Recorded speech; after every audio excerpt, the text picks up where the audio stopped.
Good morning everyone. आज हम देखेंगे चैप्टर 19 पैरासिम्पैथोमाइमेटिक ड्रग्स, जिसे हम कोलिनर्जिक ड्रग्स भी बोलते हैं। इसके पहले हमने general introduction of autonomic nervous system देखा था, जो कि हमारे कंट्रोल में नहीं रहते हैं एक्शंस, उसे हम ऑटोनॉमिक नर्वस सिस्टम और ऑटोमेटिक सिस्टम बोलते हैं। तो ये हमने लास्ट लेक्चर में देख लिया है। आज हम देखेंगे पैरासिम्पैथोमाइमेटिक ड्रग्स और कोलिनर्जिक ड्रग्स। जैसा कि मैंने बोला था कि parasympathetic nervous system means rest and digest. तो ये जो सिस्टम होती है मोस्टली रिलैक्स करने के काम में और एनाबॉलिक प्रोसीजर के काम में आती है। जो हमारे बॉडी में एनाबॉलिक कंडीशन चलती है, buildup and repairing of cell जो चलता है ड्यूरिंग दिस फेज चलता है पैरासिम्पैथेटिक नर्वस सिस्टम के थ्रू। तो फर्स्ट हम देखते हैं व्हाट आर पैरासिम्पैथोमाइमेटिक ड्रग्स और कोलिनर्जिक ड्रग्स। द पैरासिम्पैथोमाइमेटिक और cholinergic drugs are the agents which produce the action similar to those seen by the stimulation of parasympathetic nervous system. तो parasympathomimetic drugs ऐसे drugs है जो कि similar action produce करते हैं जब भी स्टिमुलेशन होता है पैरासिम्पैथेटिक नर्वस सिस्टम का। अब ये पैरासिम्पैथेटिक नर्वस सिस्टम का स्टिमुलेशन जो होता है उसमें जो न्यूरोट्रांसमीटर मोस्टली यूज़ होता है वो एसिटाइलकोलिन करके यूज़ होता है। तो जब भी ऐसा कोई स्टिमुलेशन होता है पैरासिम्पैथेटिक नर्वस सिस्टम का तो एसिटाइलकोलिन एज अ न्यूरोट्रांसमीटर करके एक्ट होता है। तो सेम पैरासिम्पैथोमाइमेटिक ड्रग्स भी ये ऐसे एजेंट्स हैं जो कि सेम एक्शन एसिटाइलकोलिन जैसा प्रोड्यूस करते हैं। This agents mimic the effect of cholinergic stimulant. तो ये जो एजेंट है ये कोलिनर्जिक स्टिमुलेशन का इफेक्ट को मिमिक मीन्स बढ़ाने का काम करते हैं। इसके बाद हम देखते हैं क्लासिफिकेशन ऑफ पैरासिम्पैथोमाइमेटिक्स और कोलिनर्जिक ड्रग्स।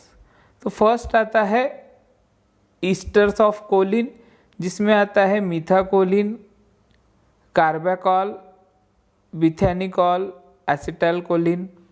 उसके बाद आते हैं सिंथेटिक कंपाउंड, इसमें फ्यूट्रेथोनियम। उसके बाद कोलिनोमाइमेटिक अल्केलॉइड्स में आता है पिलोकार्पिन, मस्कैरिन, अरिकोलिन। और फिर आता है कोलिनिस्टरेस इनहिबिटर्स में नियोस्टिग्मिन, फिजियोस्टिग्मिन और ऑर्गेनोफॉस्फोरस कंपाउंड्स। तो ये है इसका क्लासिफिकेशन। आज के पार्ट में हम ईस्टर्स ऑफ कोलिन को ही डिस्कस करेंगे, जिसमें कि जो मेन ड्रग है first one is your acetylcholine. तो एसिटाइलकोलिन ये नेचुरल सब्सटेंस है और नेचुरल केमिकल है हमारे बॉडी में, जो कि एक्ट करता है as a neurotransmitter for parasympathetic nervous system as well as sympathetic nervous system as well as your somatic nervous system. तो इसमें सभी जगह पे एसिटाइलकोलिन जो है ये प्री गैंग्लियोनिक नर्व फाइबर्स में यूज होता है एज अ न्यूरोट्रांसमीटर। तो इसको ही आज हम डिस्कस करेंगे first drug ester of choline में। तो acetylcholine is available in powder form as chloride और ब्रोमाइड।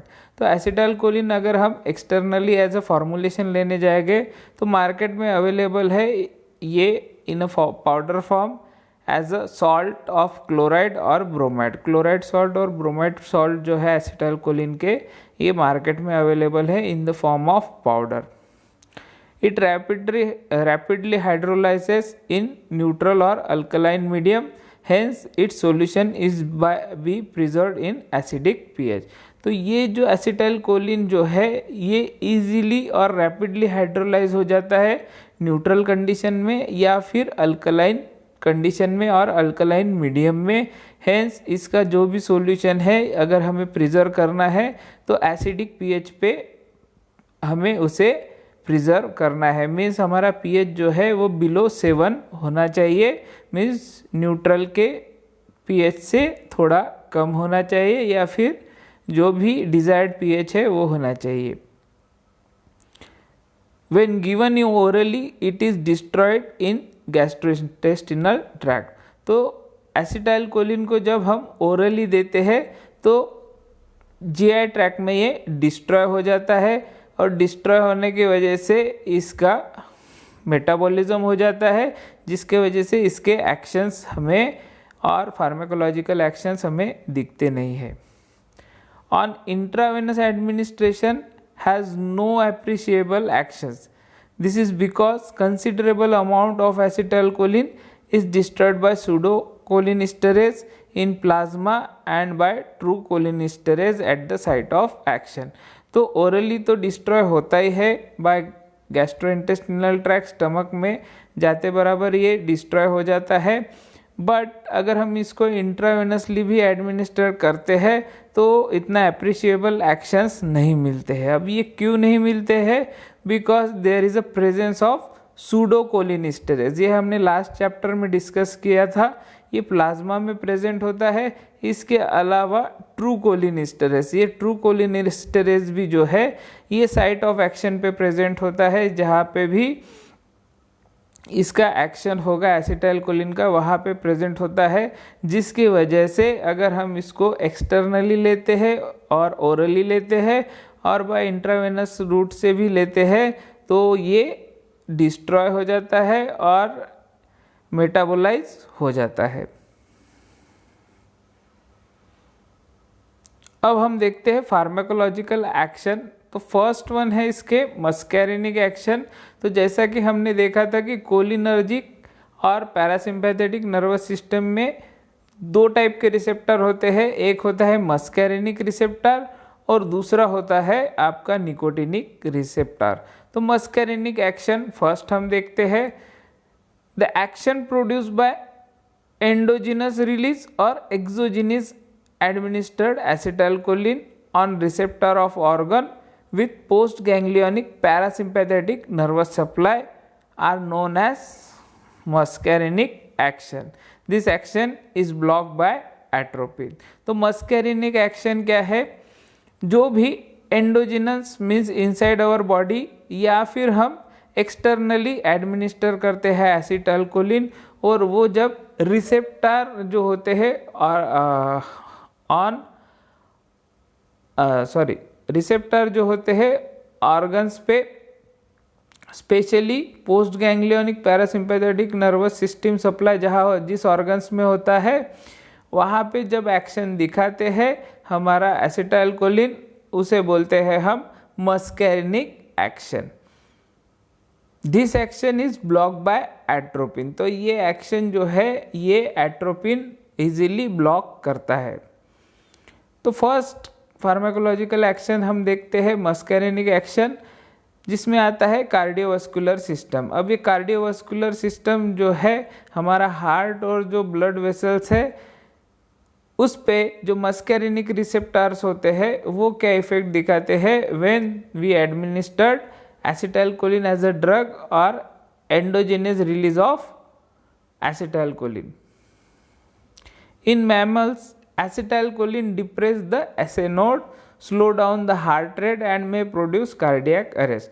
तो जो मैमल्स होते हैं इसमें अगर हम एसिटाइलकोलिन इंजेक्ट करते हैं या फिर ज़्यादा अमाउंट में एसिटाइलकोलिन प्रोड्यूस होता है जिसकी वजह से स्टिमुलेशन होता है, तो वो डिप्रेस करता है SA नोड को जो कि हमारे हार्ट में प्रेजेंट होती है, जो कि हार्ट रेट को स्लो डाउन करती है।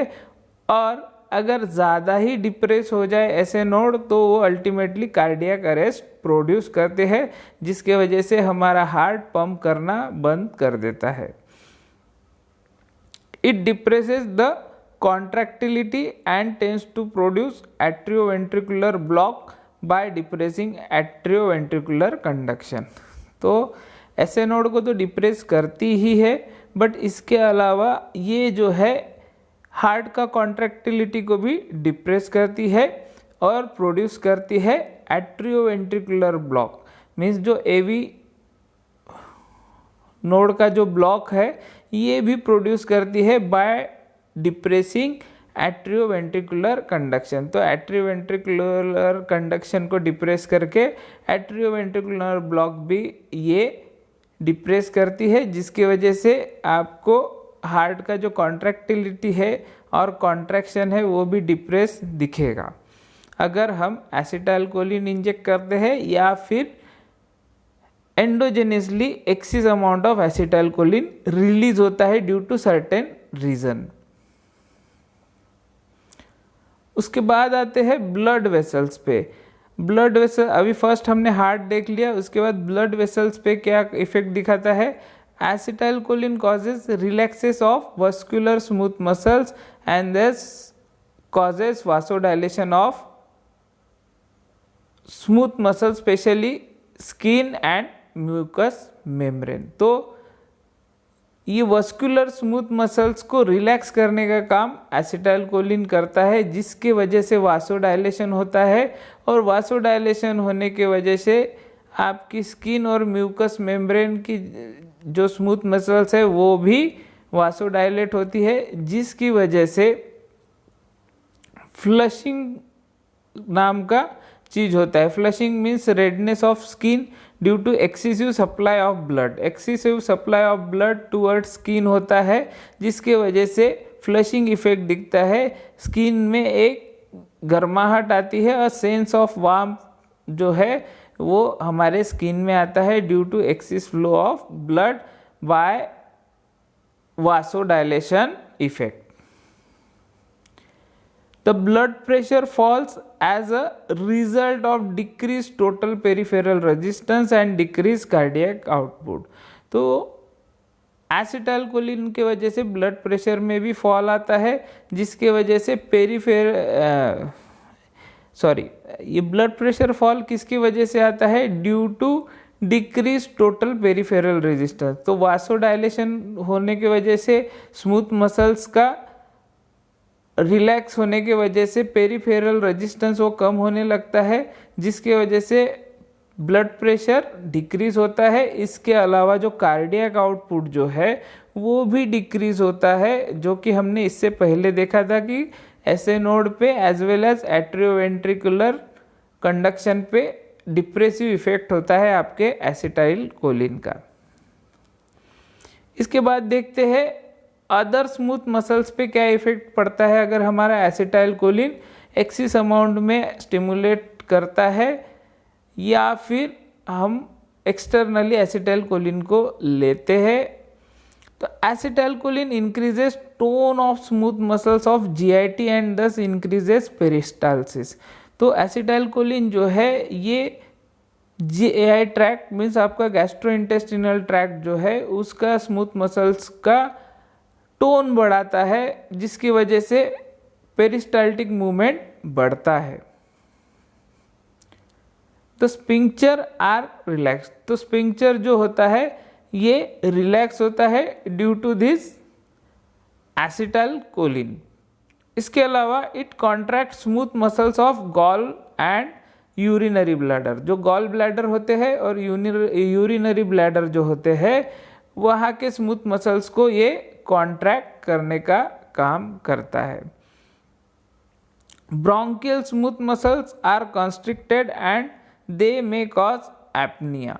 तो ब्रोंकियल जो स्मूथ मसल्स है ये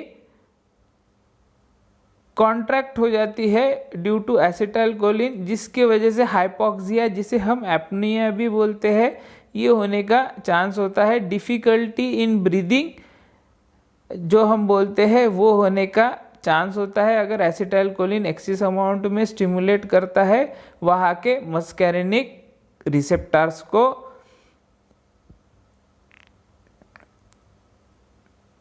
इसके बाद देखते हैं ग्लैंड्स एंड सिक्रीशन। तो ये भी मस्कैरिनिक एक्शन का ही पार्ट है। तो acetylcholine increases gastric, intestinal, salivary, pancreatic, lacrimal, bronchial and nasopharyngeal secretion. तो गैस्ट्रिक सिक्रीशन बढ़ाता है, तो गैस्ट्रिक में जितने भी सिक्रीशन होते हैं, गैस्ट्रिक एसिड हो गया आपका, बाकी और एंजाइम्स के सिक्रीशंस हो गए, एज वेल एज इंटेस्टाइन में जो एंजाइम के सिक्रीशन होता है, बाइल एसिड का सिक्रीशन होता है, सलाइवरी ग्लैंड में सलाइवा का सिक्रिएशन, पैनक्रियाटिक सिक्रीशन में आपका इंसुलिन एंड ग्लूकागॉन होता है, लैक्रिमल सिक्रीशन, उसके अलावा ब्रोंकियल एंड नासोफेरेंजियल सिक्रीशन जो है, जो म्यूकस मेम्ब्रेन होता है आपका, वहाँ का सिक्रीशन जो है ये बढ़ाता है अगर एसिटाइलकोलिन हम ज़्यादा अमाउंट में या फिर ज़्यादा अमाउंट में मस्कैरिनिक रिसेप्टर स्टिमुलेट होते हैं तो। Thus, increase bronchial secretion also along with bronchospasm may result in cough and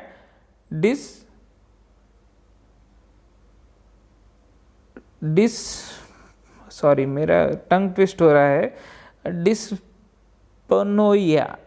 ये आप थोड़ा सा देख लीजिएगा, ये मेरा थोड़ा टंग ट्विस्ट हो रहा है, मैं बता नहीं पा रहा हूँ। डिस्पनोइया, तो ये क्या है, अल्टीमेटली जब भी एसिटाइलकोलिन जो है ये सिक्रेट होता है तो ये क्या करता है, वहाँ के मस्कैरिनिक रिसेप्टर को स्टिमुलेट करता है, ब्रोंकिया के मस्कैरिनिक रिसेप्टर को स्टिमुलेट करता है, जिसकी वजह से ब्रोंकियल सिक्रीशन जो है वो इंक्रीज होता है, अलोंग विथ ब्रोंकोस्पाज्म में रिजल्ट इन कफ एंड डिस्पनोइया। तो ये जो है ब्रोंकियल सिक्रीशन बढ़ाता है अलोंग विथ ब्रोंकोस्पाज्म, जिसकी वजह से आपको डिफिकल्टी इन ब्रीदिंग होता है। एपनिया का ही दूसरा फॉर्म है डिस्पनिया। तो ये जो चीज़ है ये आपको तभी दिखता है जब एसिटाइलकोलिन का इफेक्ट आपके मस्कैरिनिक रिसेप्टर जो प्रेजेंट रहते हैं ब्रोंकियल रीजन में वहाँ पे ज़्यादा होता है, या फिर आप ज़्यादा अमाउंट में एसिटाइलकोलिन देते हैं वाया एक्सटर्नली, और एक्सेसिव सिक्रीशन ऑफ एसिटाइलकोलिन होता है ड्यू टू सम रीज़न, जिसके वजह से कफ और डिफ़िकल्टी इन ब्रीदिंग का प्रॉब्लम होता है।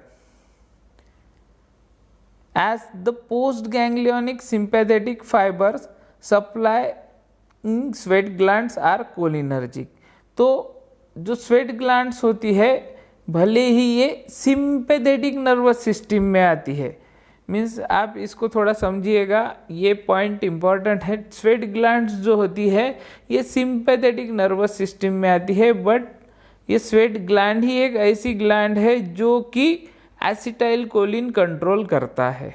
ठीक है, ये एक एक्सेप्शन है इन सिंपैथेटिक नर्वस सिस्टम कि भाई एसिटाइलकोलिन ही इसको कंट्रोल करता है स्वेट ग्लैंड को। तो सिंपैथेटिक नर्वस सिस्टम में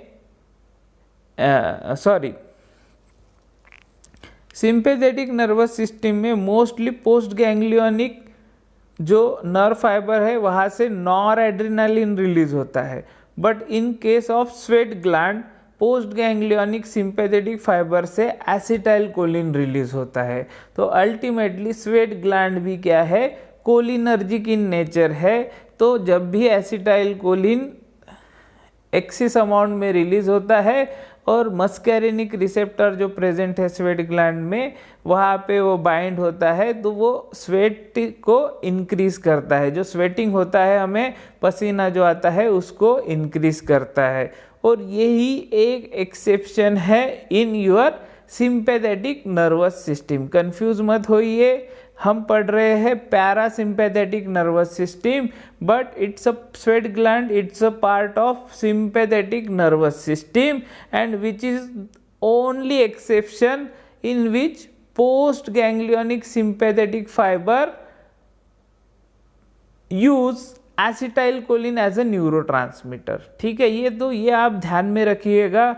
अगर आपको कभी क्वेश्चंस आते हैं इन एमसीक्यूज तो ये ध्यान में रखिएगा कि ऐसा कौन सा ग्लैंड है जो कि सिंपैथेटिक नर्वस सिस्टम में आता है, बट उसमें acetylcholine as a post ganglionic nerve fibre में न्यूरोट्रांसमीटर करके यूज होता है, तो वो है one and only sweat glands. उसके बाद आइज पे क्या इफेक्ट पड़ता है वो हम देखते हैं एसिटाइलकोलिन का। On instillation in the eyes acetylcholine does not produce any effect because it is not absorb. तो अगर हम डायरेक्टली एसिटाइलकोलिन हमारे आंखों में डालते हैं तो उसका कोई इफेक्ट नहीं पड़ता हमारे आइज पे, बिकॉज हमारे आइज से एसिटाइलकोलिन एब्जॉर्ब नहीं होता। बट हम अगर एसिटाइलकोलिन को कैरोटिड आर्टरी में इंजेक्ट करते हैं, अगर हम कैरोटिड आर्टरी जो होता है, जो कि हमारा फेशियल जो नर्व्स है, जो फेशियल नर्व्स है और आपका जो चेहरे का जो नर्व्स है आप कंट्रोल करता है, मोस्टली कैरोटिड आर्टरी जो होता है, जो जिससे ब्लड सप्लाई आता है। तो कैरोटिड आर्टरी में अगर हम एसिटाइलकोलिन को इंजेक्ट करते हैं तो ये प्रोड्यूस करता है कॉन्ट्रैक्शन ऑफ प्यूपिल। तो कॉन्ट्रैक्शन ऑफ प्यूपिल को दूसरा नाम है मियोसिस। तो मियोसिस ये प्रोड्यूस करता है अगर हम एसिटाइलकोलिन को इंजेक्ट करते हैं कैरोटिड आर्टरी में।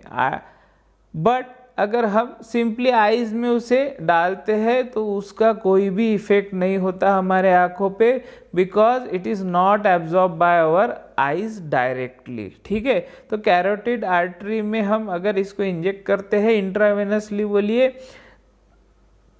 और आर्टरीज में इंजेक्ट करते हैं तो इसके वजह से मायोसिस होने का चांसेस होता है और प्रोड्यूस करता है कॉन्ट्रैक्शन ऑफ प्यूपिल, जिसकी वजह से जो है हमारा जो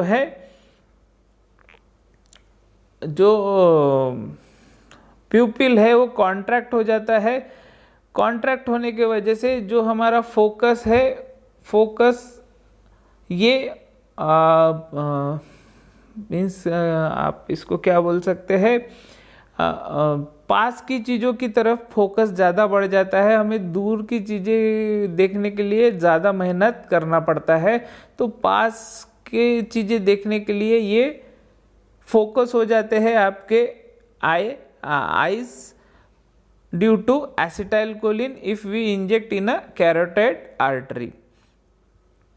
By producing meiosis, acetylcholine reduce the intraocular tension. तो इंट्राक्यूलर जो टेंशन होता है ये भी जो है आपका एसिटाइलकोलिन अगर हम कैरोटिड आर्टरी में देते हैं तो ये भी इंट्राक्यूलर टेंशन को रिड्यूस करने का काम करता है by increasing drainage of ocular fluid. जो ऑक्यूलर फ्लूइड है इसका ड्रेनेज इंक्रीज करता है, जिसके वजह से इंट्राऑक्यूलर टेंशन जो आता है हमारे आइज पे वो रिड्यूस होता है बाय एसिटाइलकोलिन। और ये एसिटाइलकोलिन स्पेशली जो मस्कैरिनिक रिसेप्टर प्रेजेंट होते हैं इन आवर आइज, वहाँ पे अगर ये पहुँच गया तो ये चीज़ें हमें दिखती है। मीन्स इंट्राऑक्यूलर टेंशन रिड्यूस होता है due to increase drainage of ocular fluid. तो ये इफेक्ट दिखते हैं आपके मस्कैरिनिक रिसेप्टर पे बाय एसिटाइलकोलिन। ठीक है, आइदर एंडोजेनियसली वो रिलीज होते हैं बाय सम स्टिमुलस, और हम एक्सटर्नली उसे देते हैं वाया इंट्रावेनस रूट, तो ही ये हमें इफेक्ट दिखते हैं। बट मोस्टली सूडो कोलिनिस्टरेज और ट्रू कोलिनिस्टरेज ये जो प्रेजेंट होते हैं ये जल्दी से उसे डिस्ट्रॉय करने का काम करते हैं। बट इनसाइड द फाइबर और न्यूरॉन्स ये एक्ट करते हैं एज अ न्यूरोट्रांसमीटर, और ये स्पेशली एक्टिव होते हैं at the time of rest. Means when we are in a rest acetylcholine अपना काम चालू करता है, और ये जो है एनाबोलिक कंडीशन में आता है। एनाबोलिक कंडीशन हमारे बॉडी में प्रोड्यूस करता है। मीन्स जब हम स्लीप पोजीशन में चले जाते हैं और हम नींद में चले जाते हैं तो mostly parasympathetic nervous system active होती है, जिसमें हम रेस्ट मोड में चले जाते हैं और हमारा डाइजेशन प्रॉपर होता है। तो ये है आपके मस्कैरिनिक एक्शंस। अब हम आते हैं second one is your nicotinic action. तो मैंने जैसा बोला है कि दो टाइप के कोलिनर्जिक रिसेप्टर होते हैं, एक होता है मस्कैरिनिक रिसेप्टर और दूसरा होता है निकोटिनिक रिसेप्टर्स। तो अगर आपने मेरा लास्ट वीडियो नहीं देखा होगा तो उसमें मैंने डिस्कस किए हैं दोनों रिसेप्टर, तो आप लास्ट वीडियो में जाके इसको अच्छे से स्टडी कर सकते हैं। Administration of atropine block muscarinic action of acetyl choline. तो जैसा कि हमने ऑलरेडी लिखा है कि भाई मस्कैरिनिक एक्शन को ब्लॉक करने का काम जो है एट्रोपिन करता है। In such condition, the large dose of ACH produce action on autonomic ganglia, skeletal muscle and adrenal medulla। तो मस्कैरिनिक एक्शन तो एट्रोपिन ब्लॉक करता है, बट निकोटिनिक एक्शन भी प्रोड्यूस करता है एसिटाइल कोलिन। जब हम बहुत ज़्यादा लार्ज डोज में एसिटाइल कोलिन को अगर हम देते हैं एंडोजेनसली और एक्सोजिनसली मीन्स इंजेक्ट करते हैं, और एंडोजिनसली ऐसा कुछ स्टिमुलस देते हैं जिसकी वजह से एसिटाइल कोलिन मोर अमाउंट में प्रोड्यूस होता है। तो वो जो निकोटिनिक रिसेप्टर है specially in autonomic ganglia, skeletal muscles और एड्रिनल मेडुला, उसको भी ये एसिटाइल कोलिन स्टिमुलेट करने का काम करता है। तो फर्स्ट देखते हैं ऑटोनॉमिक गैंग्लिया। तो लास्ट लेक्चर में हमने देखा था कि autonomic ganglia nothing but a swelling of your synapse, जिसमें कि प्री गैंग्लियोनिक फाइबर और पोस्ट गैंग्लियोनिक फाइबर अटैच होते हैं और वहाँ पे एक स्वेलिंग पार्ट बन जाता है, उसे हम गैंग्लिया और गैंग्लियन बोलते हैं। तो ऑटोनॉमिक गैंग्लिया जो होता है उस पर एसिटाइल कोलिन का क्या इफेक्ट पड़ता है वो हम देखते हैं। Acetyl choline induce stimulation of autonomic ganglia which result in increased output of acetylcholine and noradrenaline from the postganglionic parasympathetic and sympathetic nerve ending respectively. तो ये इंटरेस्टिंग पार्ट है, ज़रा इसको अच्छे से देख लीजिए कि भाई ऑटोनॉमिक गैंग्लिया दोनों इसमें होते हैं, सिंपैथेटिक नर्वस सिस्टम में भी होते हैं और पैरासिम्पैथेटिक नर्वस सिस्टम में भी होते हैं। तो प्री गैंग्लियोनिक नर्व फाइबर जो होती है सिंपैथेटिक नर्वस सिस्टम की as well as parasympathetic nervous system की, इसमें जो न्यूरोट्रांसमीटर जो होता है वो एसिटाइल कोलिन ही होता है। जितने भी प्री गैंग्लियोनिक नर्व फाइबर है आपके सिंपैथेटिक नर्वस सिस्टम के as well as parasympathetic nervous system के, वहाँ पे एसिटाइल कोलिन अपना काम करता है। बट अगर हम एसिटाइल कोलिन देते हैं, बाहर से इंजेक्ट करते हैं और वो अगर ऑटोनॉमिक गैंग्लिया में पहुंच गया तो ऑटोनॉमिक गैंग्लिया को ओवर स्टिमुलेट कर लिया, तो ये क्या करता है, इंक्रीज करता है output of acetyl choline and noradrenaline. तो नॉरएड्रेनालिन सिंपैथेटिक नर्वस सिस्टम का पार्ट है और एसिटाइल कोलिन जो है ये पैरासिम्पैथेटिक नर्वस सिस्टम का पार्ट है। तो ये इंटरेस्टिंग है कि भाई ऑटोनॉमिक गैंग्लिया अगर ओवर स्टिमुलेट हो गया तो ये इंक्रीज करता है output of your acetyl choline and noradrenaline neurotransmitter का रिलीज। कहाँ पे, post ganglionic parasympathetic and sympathetic nerve ending respectively. तो पोस्ट गैंग्लियोनिक नर्व फाइबर से डिफरेंशिएट होता है हमारा sympathetic and parasympathetic nervous system.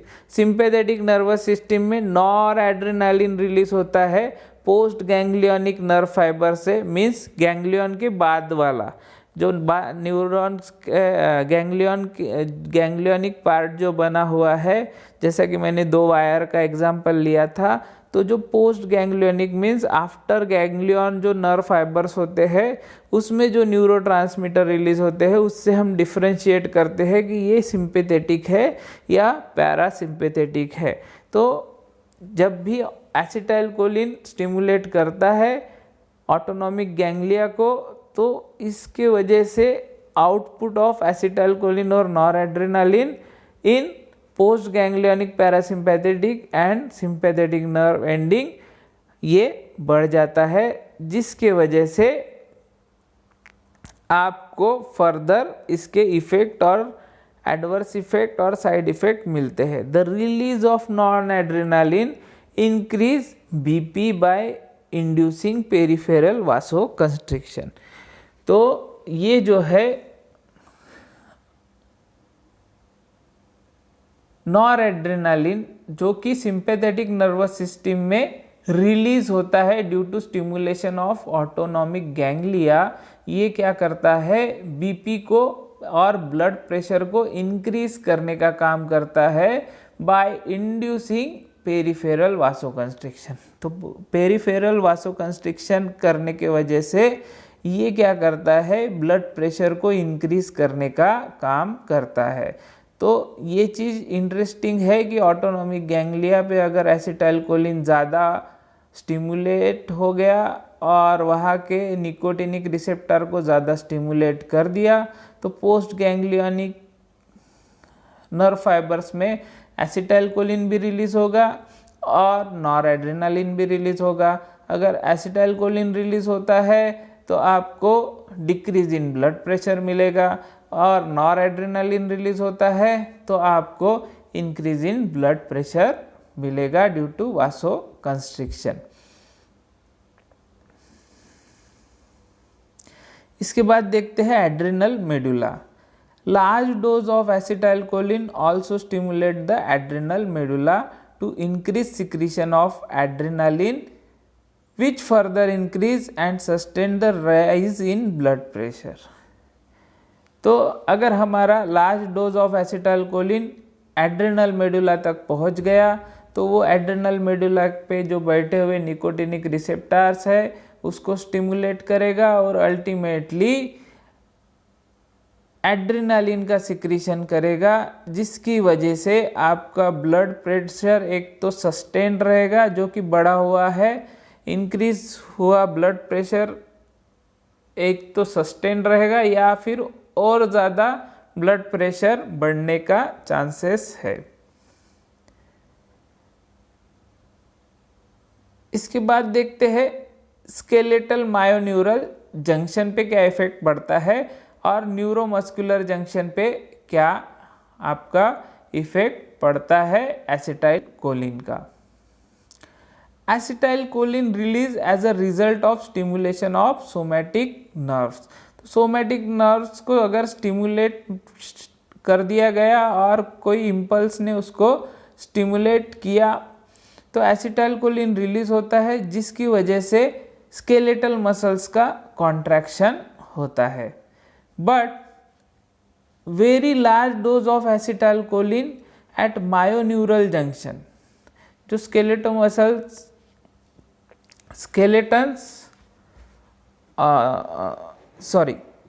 जो स्केलेटल मसल्स है और हमारे न्यूरॉन्स का जो जंक्शन है वहाँ पे अगर एसिटाइलकोलिन ज़्यादा डोज में अवेलेबल हो गया और लार्ज डोज में वहाँ पे प्रोवाइड कर दिया गया तो स्केलेटल मसल्स का पैरालिसिस हो जाता है। ठीक है, स्केलेटल मसल्स अगर पैरालाइज हो गई तो अल्टीमेटली आपका जो है स्केलेटल सिस्टम है वो पैरालिसिस कंडीशन में चला जाता है।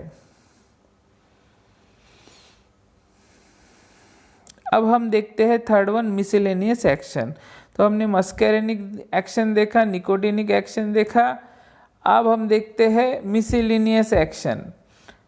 Acetylcholine is a neurohumoral transmitter at certain site in the central nervous system. तो acetylcholine as a neuro transmitter करके एक्ट होता है at a certain site of central nervous system. तो जो हमारा लिम्बिक सिस्टम है, लिम्बिक सिस्टम थैलेमस हाइपोथैलेमस है, वहाँ पे एसिटाइल कोलिन का मेन रोल होता है for the balance of your excitatory as well as inhibitory behaviour, जिसे डोपामिन के साथ बैलेंस रहता है एसिटाइल कोलिन। ये हमने ऑलरेडी पार्किंसन डिसीज में देख चुके हैं, तो उसे डिस्कस नहीं करूँगा। अगर आपको देखना है एसिटाइल कोलिन कैसा काम करता है तो you can visit my playlist in which I have explain Parkinson disease and drug related to Parkinson disease.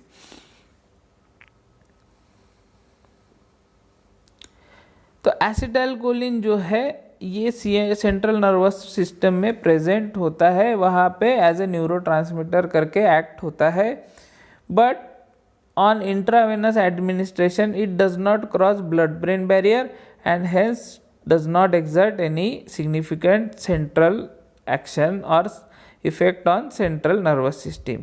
तो as a neurotransmitter central nervous system में वो काम करता है, बट अगर हम उसे बाहर से इंट्रावेनसली देते हैं तो वो ब्लड ब्रेन बैरियर को क्रॉस नहीं कर पाता, जिसकी वजह से सिग्निफिकेंट सेंट्रल नर्वस सिस्टम पे वो एक्ट नहीं हो पाता, या फिर हमें सेंट्रल नर्वस सिस्टम के जो एक्शन है उसमें कोई चेंजेस दिखते नहीं है। अब हम देखते हैं एसिटाइल कोलिन का therapeutic uses. Acetylcholine can not be employed for any therapeutic purpose due to its extremely transient action. तो एसिटाइल कोलिन को यूज नहीं करते mostly for the therapeutic purpose because it's extremely transient action. इसके बहुत ही अलग अलग actions है, as well as ये जल्दी ही मेटाबोलाइज और डिग्रेड हो जाता है हमारे बॉडी में, इसलिए इसको थेरापेटिकली यूज़ नहीं करते। ये बहुत ही ज़्यादा अनस्टेबल ड्रग करके हम इसको बोल सकते हैं। दूसरा है हमारा ड्रग मिथाकोलिन। पहले हमने एसिटाइल कोलिन देखा, अभी हम देखते हैं मिथाकोलिन। मिथाकोलिन कैसा डिफरेंट है एसिटाइल कोलिन से, ये हम देखते हैं। तो first it can be administered orally, इसको हम ओरली एडमिनिस्टर्ड कर सकते हैं। एसिटाइल कोलिन को हम ओरली एडमिनिस्टर्ड नहीं कर सकते हैं because it is metabolised in your GI tract. It is comparatively resistant to true cholinesterase and totally resistant to pseudocholinesterase. तो ये जो है मिथाकोलिन जो है ये कुछ कुछ पार्ट में ट्रू कोलिनेस्टेरेज को भी रेजिस्टेंट है और टोटली रेजिस्टेंट है सूडोकोलिनेस्टेरेज को। इसका ड्यूरेशन ऑफ एक्शन जो है ये लॉन्गर है as compare to acetylcholine. Reason simple है कि भाई ये इजीली मेटाबोलाइज नहीं होता है कोलिनेस्टेरेज एंजाइम से। It have selective cholinergic action which include muscarinic action and no और वेरी वीक निकोटिनिक एक्शन। तो ये सिलेक्टिव कोलिनर्जिक एक्शन है इसका मिथाकोलिन का। स्पेशली मस्कैरिनिक एक्शन जो होती है हमारा कार्डियोवास्कुलर सिस्टम हो गया, ब्लड वेसल्स हो गया, ग्लैंड्स हो गया, आइज हो गया, उस पे ये इफ़ेक्ट दिखाता है। बट हमारा निकोटिनिक एक्शंस जो होते हैं उस पे ज़्यादा ये इफ़ेक्ट नहीं दिखाता है और फार्माकोलॉजिकल एक्शन नहीं दिखाता है। Amongst muscarinic action the effect on smooth muscles of GIT are prominent. तो ये जो है मस्कैरिनिक एक्शन में स्पेशली जीआई ट्रैक्ट पे जो है, जीआई ट्रैक्ट की जो स्मूथ मसल्स है उस पे ज़्यादा प्रोमिनेंट इफेक्ट दिखाता है हमारा मिथाकोलिन। मीन्स जीआई ट्रैक्ट का पेरिस्टाल्टिक मूवमेंट को ये बढ़ाने का काम करता है। अल्टीमेटली वहाँ के स्मूथ मसल्स को स्टिमुलेट करने का काम हमारा मिथाकोलिन करता है। The drug produce transient hypotension, tachycardia, salivation, sweating and flushing It increases intestinal and pancreatic secretion.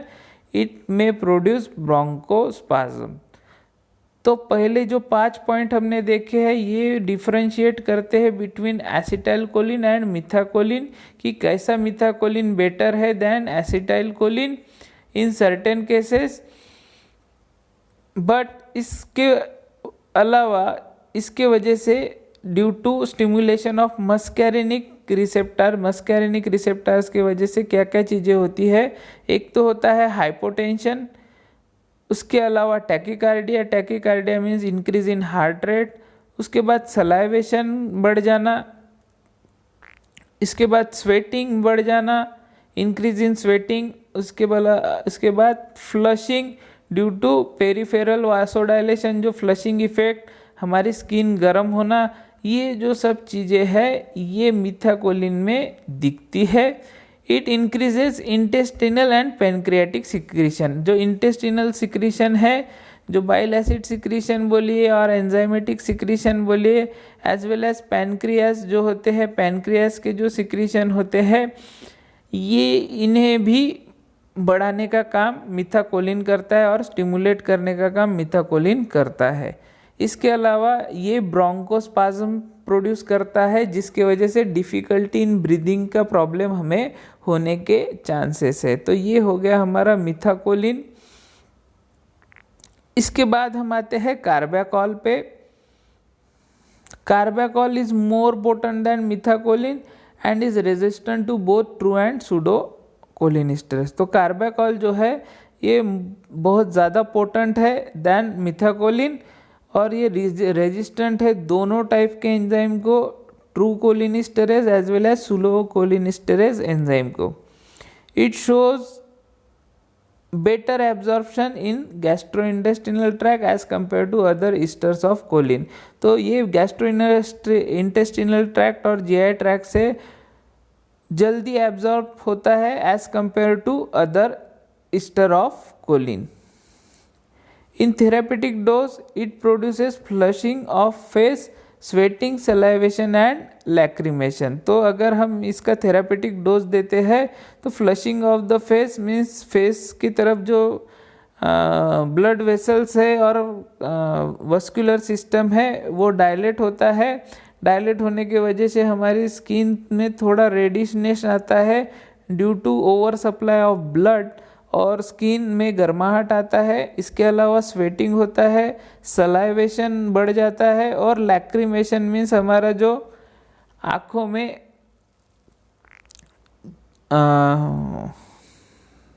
जो फ्लूइड है, फ्लूइड का सिक्रीशन जो है, ऑक्यूलर फ्लूइड जो है उसका भी